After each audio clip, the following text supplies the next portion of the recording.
Suspend your disbelief, your rational, analytic mind, just for a minute, just for the length of this podcast. What if all I am about to tell you is the truth? What if the information you will be provided is from a divine source? Just for this time, I am your Axis Mundi. Consider this podcast your channel, your second opinion. When I do a reading, something larger than myself is working through me. So ask what you wish. This is your channel, your doorway to the divine. Welcome to JohnsTarot. Welcome to you from wherever in the world you may be listening to this podcast. Welcome to you from Russia, Australia, Colombia, Ireland, and in the United States, California, Pennsylvania, Virginia, Washington, Delaware, New York. Welcome to JohnsTarot.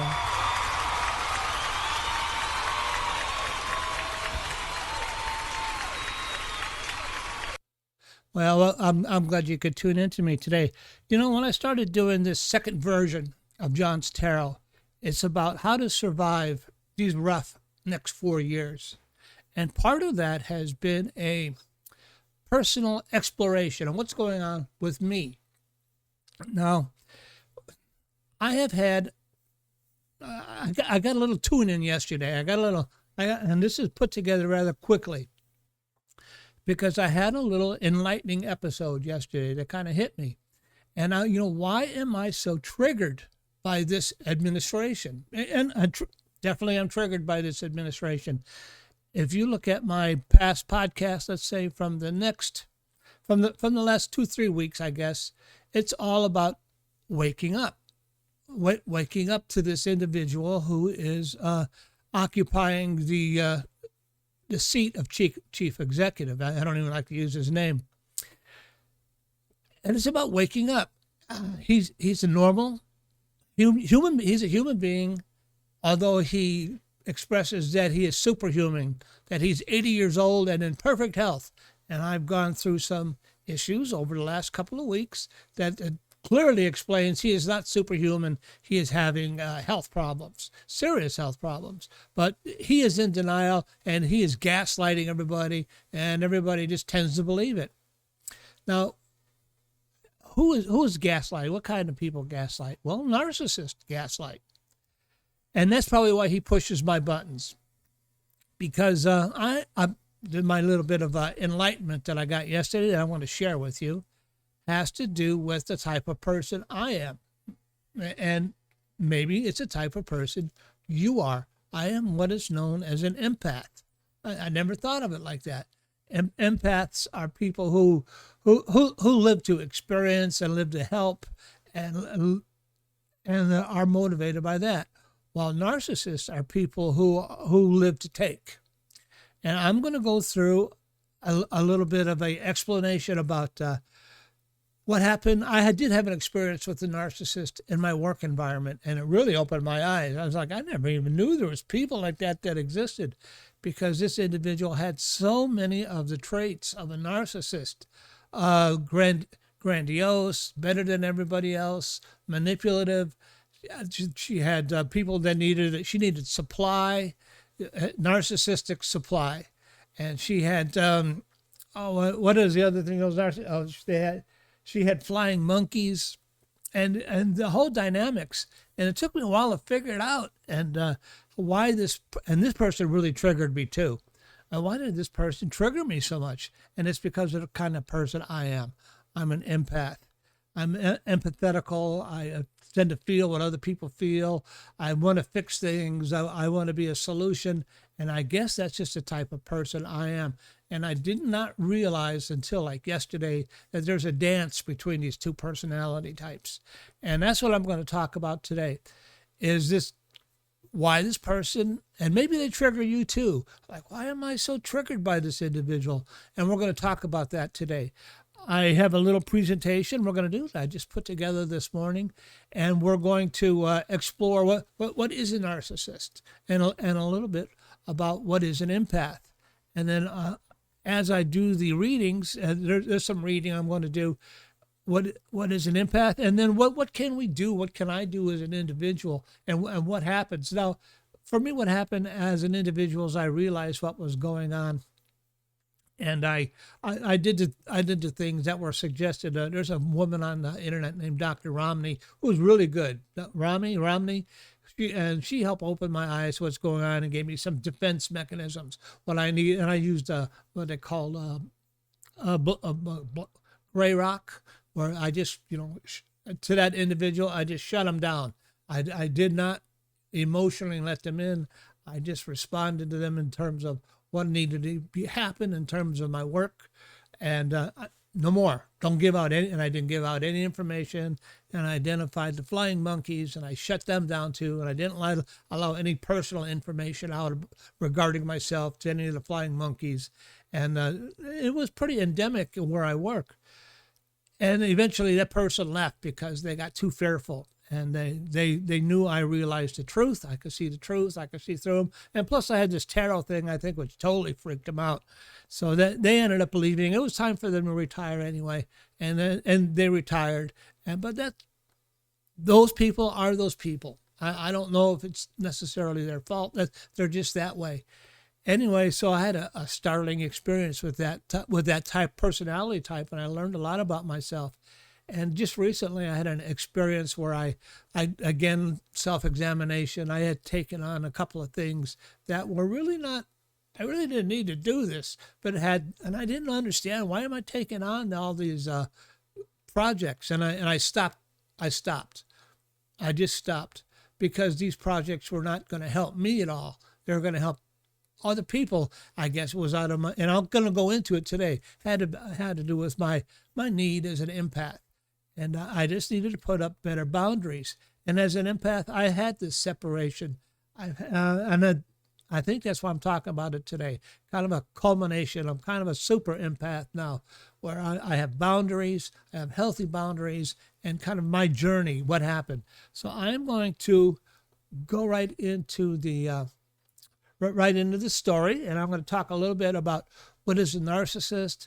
And I did this video. I saw this video yesterday. I'm going to quote the video, I'll leave I'm going to quote the video. Actually, I'm going to read from what the video said, and I'll leave a link so you can get at this video too.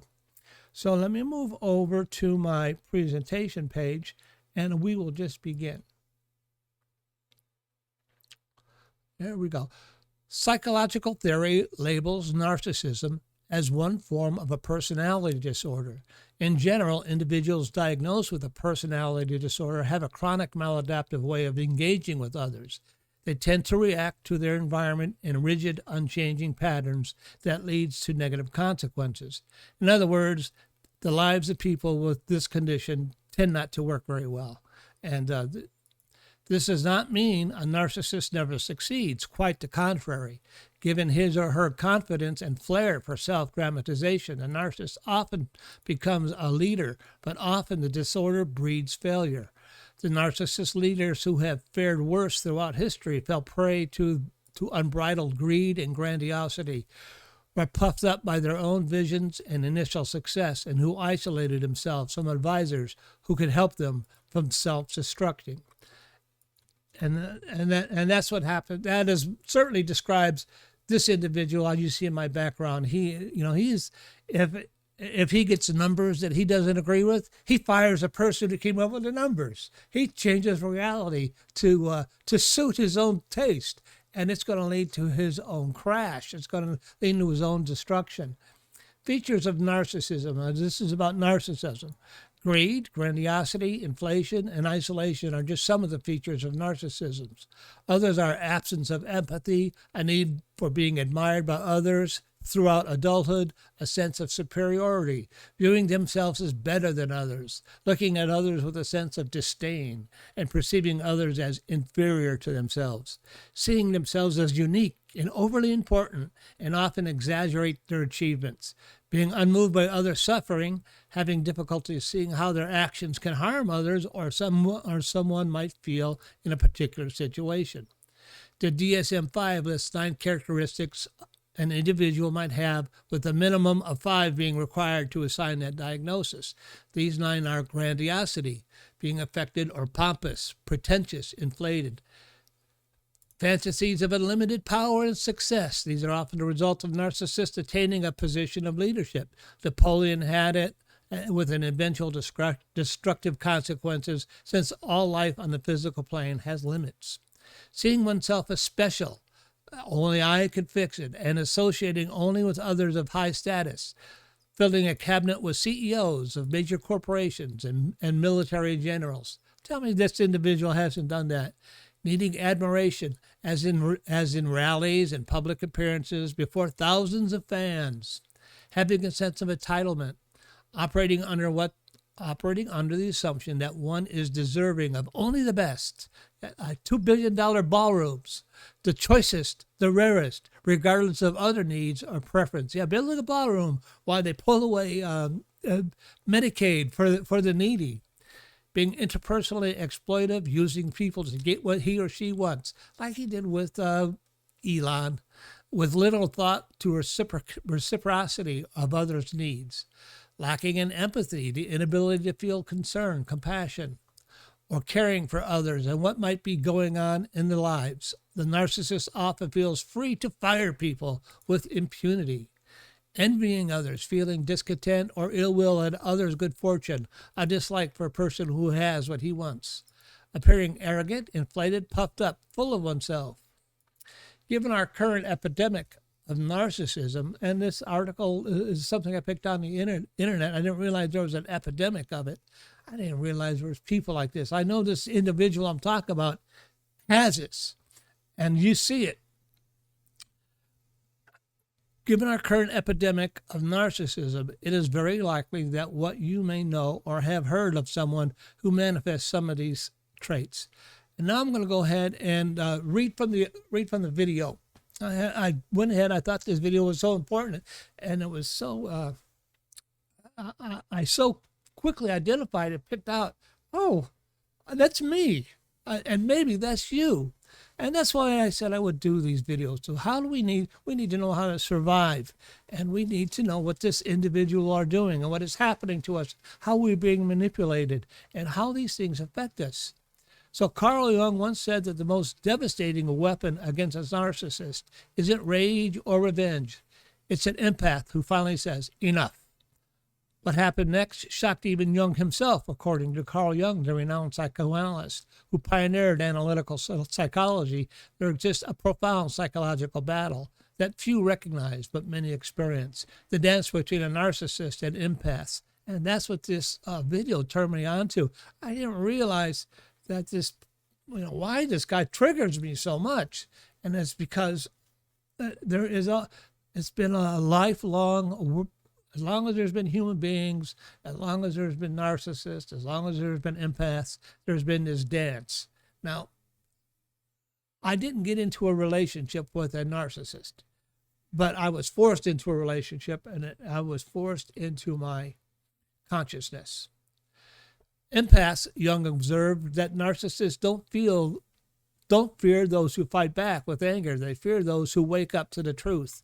What terrifies a narcissist more than confrontation, Jung discovered, it's something far more devastating that happens in empath's mind, a psychological shift that renders the narcissist's entire playbook useless. Jung noted that empaths possess an extraordinary capacity to feel what others cannot say. They detect emotional frequencies beyond words, making them both gifted and vulnerable. That's me. This heightened sensitivity doesn't just make them kind, it makes them prime targets for those who weaponize emotions to maintain control. The meeting of two personalities, Jung wrote, is like the contact of two chemical substances. If there is any reactions, both are transformed. But what happens when that chemical reaction is toxic, when one personality seeks to consume rather than connect? Isn't that what we have going on now? Jung identified the exact moment when a narcissist realized they've lost control. And it's not when you think the narcissist senses it even before the empath fully understands what's happening. At first, Jung observed the narcissist and empath appear perfectly matched. The narcissist craves admiration and validation. The empath lives to understand and heal. And that's me. I live to understand and heal. But this apparent symmetry masks a profound imbalance. The narcissist, Jung recognized, doesn't offer genuine connection, but a carefully constructed performance, a persona designed to extract rather than exchange. So that's what this individual is doing, and that's what this individual at work was doing. According to Jung, there's a devastating psychological trap that keeps empaths locked in narcissistic relationship for years. Breaking free requires confronting the most painful truth about yourself. Keeps the empath ensnared isn't negativity, Jung exclaimed, but belief in redemption and healing, the transformative power of understanding. The empath stays because they're convinced there's something deeper to reach. In terms of my work environment, I had to stay there because it's my work environment. I need to make a living, and I am driven to help my clients, to help my patients.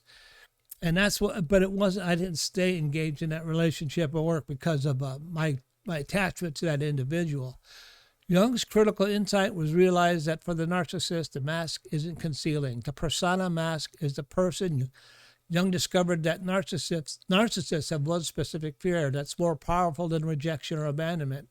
That's when an empath triggers this fear, everything changes. The awkward begins with inconsistency, small cracks in the perfect facade, a lie without purpose, empathy absent when most needed.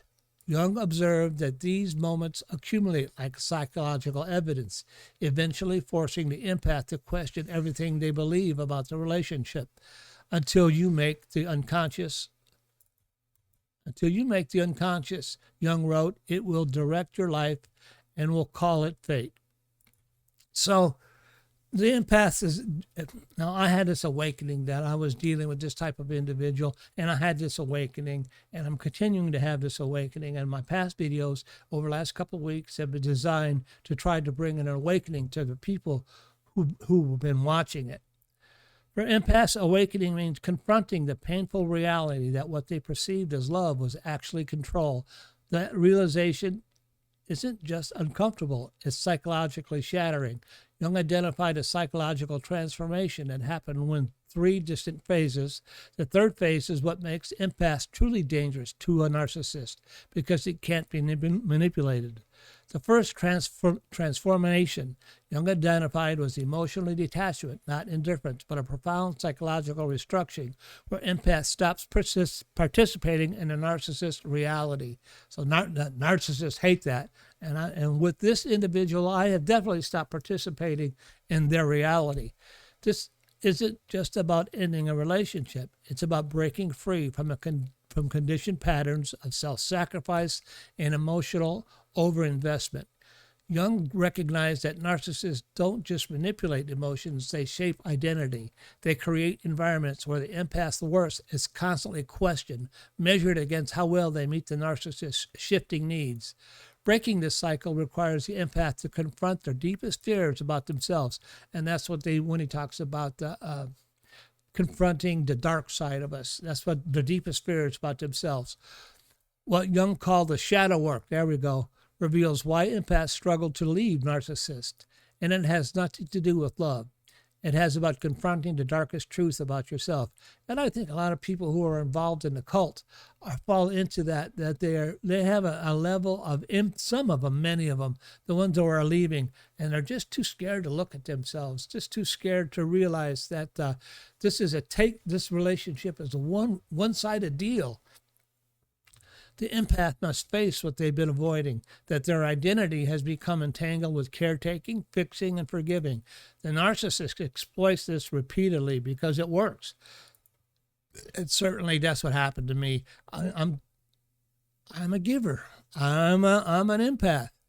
Caretaking, fixing, and forgiving. Not so much. I wasn't forgiving. Once my eyes started getting open, I wasn't forgiving. And in this situation, I am certainly not forgiving. But Jung saw that true liberation begins when empaths start questioning internally. Why am I apologizing for their behavior?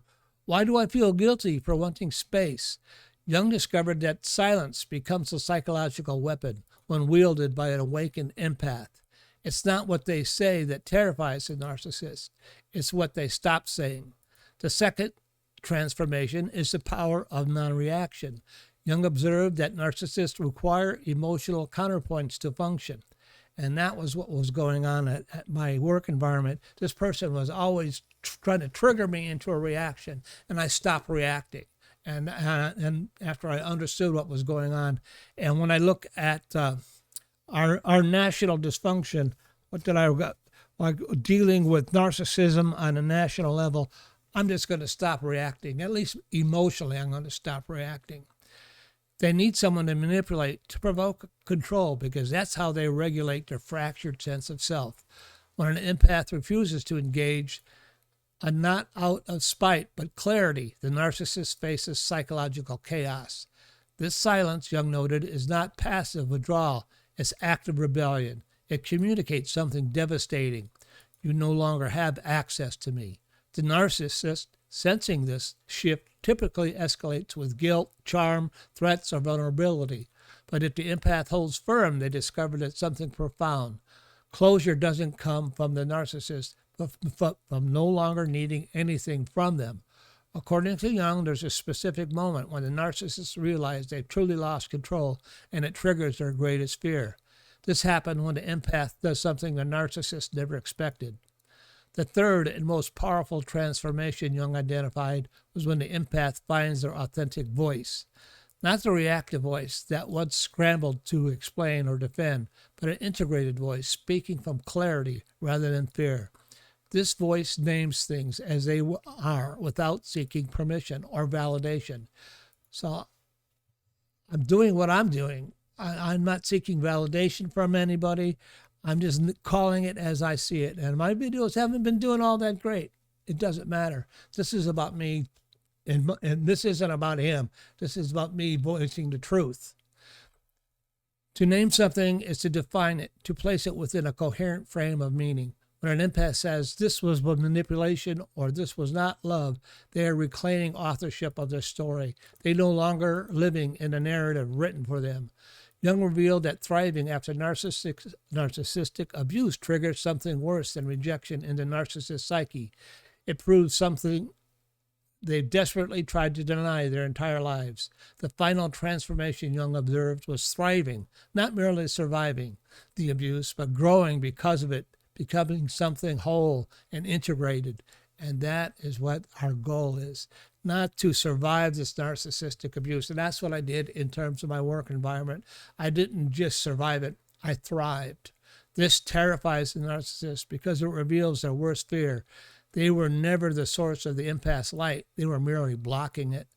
Narcissists crave significance above all else, to be the main character in someone else's story. Now, isn't that what someone does? But when the empath thrives, Jung noted, that framework collapses.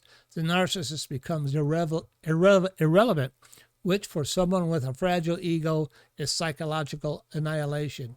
Jung identified the final psychological boundary that once establishes makes an empath completely immune to the narcissistic manipulation forever. The thriving empath embodies what Jung called individuation, becoming fully oneself. They establish boundaries, not as walls built from anger, but as a framework built from self-respect. These boundaries aren't just protective, they're transformative.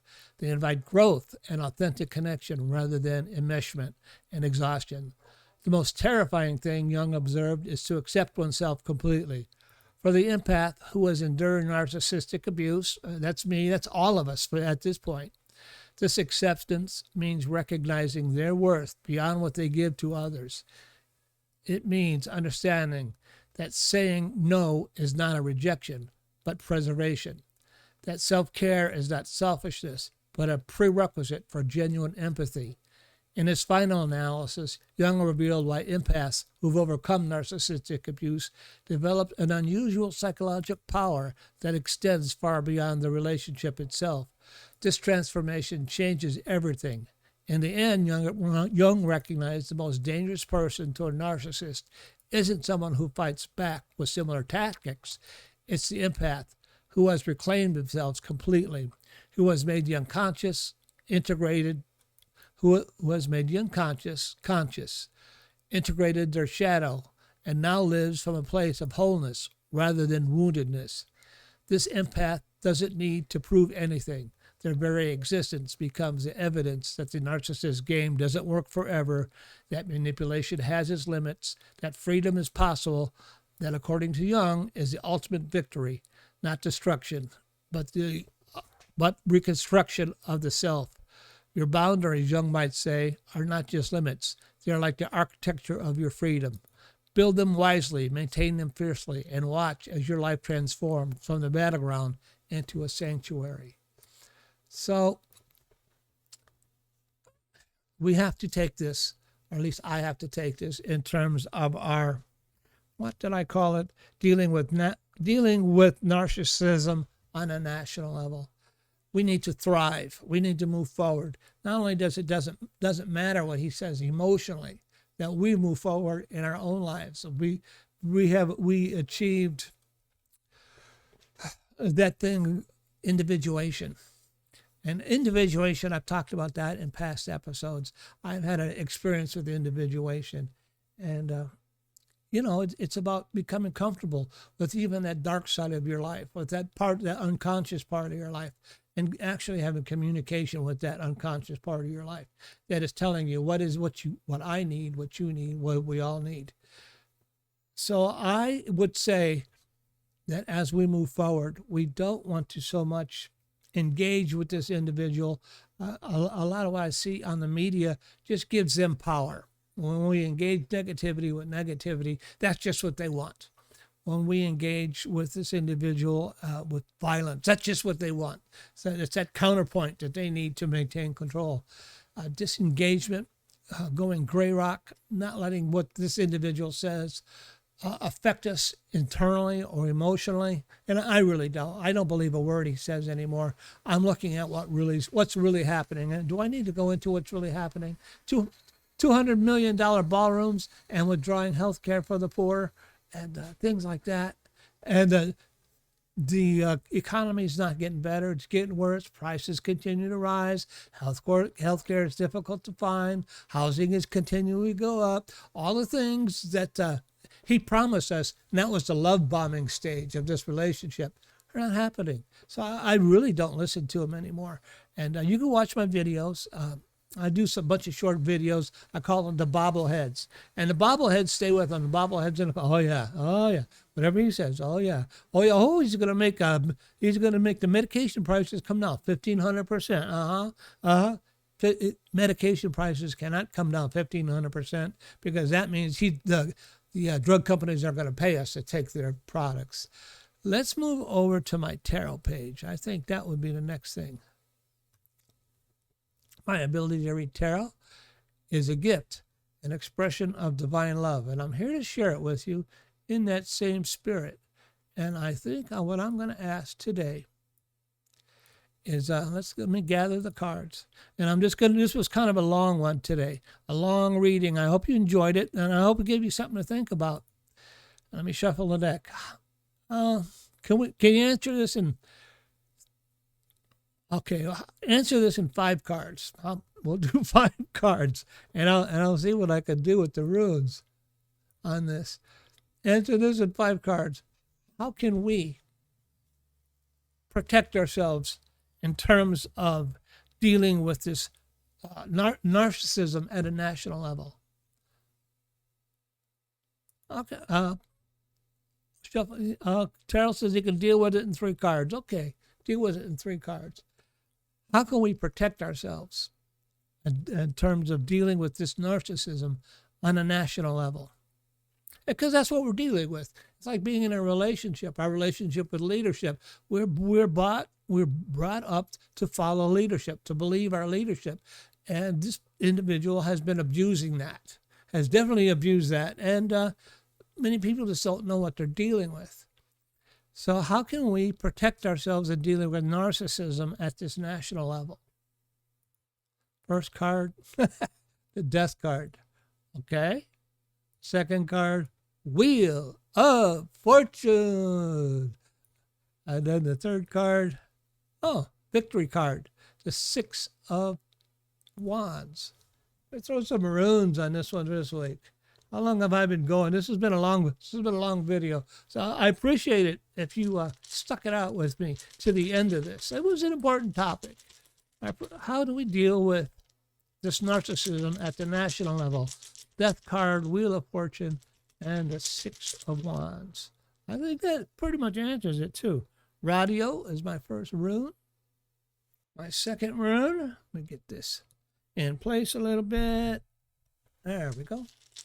My second rune for Wheel of Fortune. This one is called Jira. Okay. All right, we can deal with that. And my third rune for the victory card for the Six of Wands. Oh, how appropriate. Wunjo. So, you see the first card is that death card. You think that's a real negative card, a real but actually, it's a positive card. It doesn't really mean, it means the death of an old way of thinking. It means the death of old negative attachments that no longer serve us. And upon the skeleton, you see, is what's there, and then in the background you see I can't really see it, but there's a new town, and a light. There's new growth. And the skeleton is what new growth grows upon. So it provides a framework for new growth. So the old way of thinking is dying. At least if you've been following my videos up until this point, the old way of thinking is dying. The education, the enlightenment that you've received has changed you, and that old way of thinking is dying, and new growth will now appear. New growth will now take root. And the rune radio is a very simple one. It has to do with a journey, riding on a wagon, and being on the right path. So to allow the old way of thinking to die, to pass away, to move into a new insight is the right way to go. And it's a journey. It's a journey. And I'm on the journey too. I haven't completely gotten there, but I'm much farther along than I used to be, even within this last week, even since yesterday. I didn't realize the whole dance between empath and narcissist, and why it was triggering me so much. The Wheel of Fortune, Wheel of Karma will continue to turn. Right now, things are very difficult, very challenging, especially with this administration. Very challenging. But things won't remain this way forever. The wheel will turn. The Wheel of Karma, the Wheel of Fortune will turn, and things will change, much to this individual's chagrin.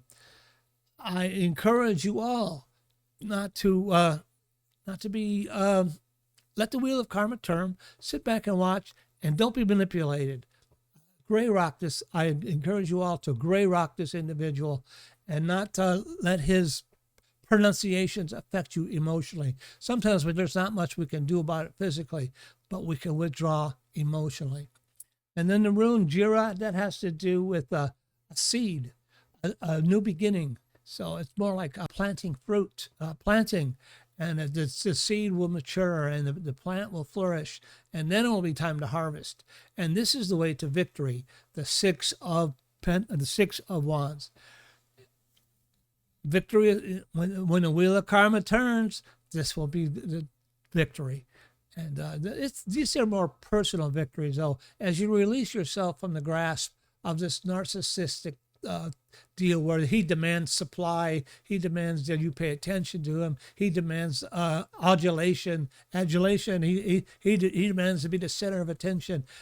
As that starts to decline, as this Wheel of Karma turns, that is the victory. And this is a personal victory for you as you withdraw from those type of things.